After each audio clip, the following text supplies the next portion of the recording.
अब हम इंसानों पर आते हैं। जापान जो चमत्कारी दवा बना रहा है उसके बारे में बात करते हैं। जापान के वैज्ञानिक कत्सु तकाहाशी और उनके साथियों ने एक ऐसी एंटीबॉडी बनाई है जो शरीर में USAG1 नाम की प्रोटीन को ब्लॉक करती है। ये प्रोटीन हमारे नए दांत के उगने में रुकावट है। यही प्रोटीन हमारे तीसरे टाइम्स में दांत को उगने से रोक देती है। यानी कि दांत उगने की मशीनरी हमारे शरीर में हमेशा मौजूद रहती है, पर जब 2 बार दांत उग आते हैं उसके बाद वो स्विच ऑफ हो जाती है, बंद हो जाती है। अगर उसे फिर से चालू कर दिया जाए तो हमारे दांत तीसरी बार भी आएंगे, चौथी बार भी आएंगे और भी बार आ सकते हैं। ये दवा उसी काम के लिए बनाई गई है। शोधकर्ताओं ने इस दवा को माइस यानी चूहे और फेरट नाम के जानवर पर टेस्ट की और उनके दांत उगाए, सचमुच में उगाए। यानी उस दवा ने प्रकृति के इस बंद जीन को भी फिर से चालू कर दिया। अब यही दवा मानव परीक्षण के चरण में है। अक्टूबर 2024 में जापान के अंदर एक क्लिनिकल ट्रायल शुरू हुआ।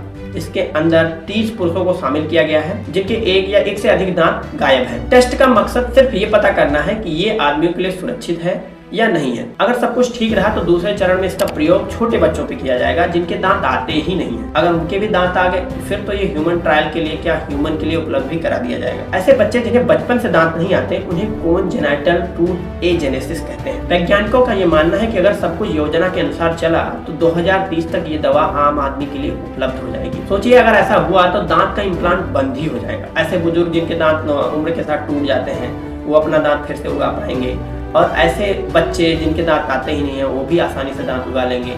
और जो लोग चॉकलेट, टॉफी, मीठा बहुत ज्यादा खाते हैं उनके दांत खूब खराब होते हैं, उनको भी अब दांत ट्रीट करवाने की या दर्द सहने की जरूरत नहीं पड़ेगी। उनके दांत अपने आप निकल आएंगे जैसे नॉर्मली नेचुरली निकलते हैं। इसमें सबसे बड़ी बात है कि ये काम तो हम लोग कृत्रिम कर रहे हैं लेकिन ग्रोथ नेचुरल होगी। जो दांत आएगा वो नेचुरली आएगा। इससे बहुत फायदा होने वाला है। अगर ये दवा सेफ होगी मतलब एक बार में एक ही दांत निकलेगा, नहीं तो लगातार पीछे से दांत आते जा रहे हैं तो फिर ऐसा नहीं हम टॉलरेट कर पाएंगे। अगर इसके कोई साइड इफेक्ट नहीं रहे तो हम इसका इस्तेमाल आसानी से करेंगे। एक वक्त था कि केवल सांपों, छिपकलियों और मगरमच्छों में दांत वापस से आते थे, लेकिन अब हम इंसान भी अपना दांत वापस पा सकेंगे। अगर वीडियो आपको अच्छी लगी हो तो लाइक कीजिए, शेयर कीजिए और हमारे चैनल से भी जुड़ जाइए।